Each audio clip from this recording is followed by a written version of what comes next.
আর মাত্র এক দফা ভোট বাকি আছে। এই ভোট মিটলেই সাধারণত দুটি পণ্যের দাম বেড়ে যায়। এক, পেট্রোল, দুই, ডিজেল। ভোটের পর এই দুটি পণ্যের দাম বাড়তে পারে বলেই মনে করছে বিশেষজ্ঞ মহল। এই পেট্রোল ও ডিজেলের দাম বাড়লেই কিন্তু মুদি পণ্যের দাম অনেকখানি বেড়ে যেতে পারে। এছাড়াও বন্ধুরা, গ্যাসের দাম বাড়বে বলেই মনে করছে বিশেষজ্ঞ মহল। আর মাত্র এক দফা ভোট বাকি আছে। এই ভোট মিটলেই সাধারণত দুটি পণ্যের দাম বেড়ে যায়।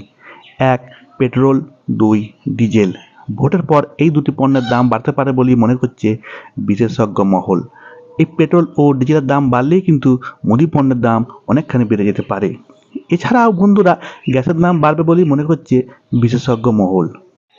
আর মাত্র এক দফা ভোট বাকি আছে। এই ভোট মিটলেই সাধারণত দুটি পণ্যের দাম বেড়ে যায়।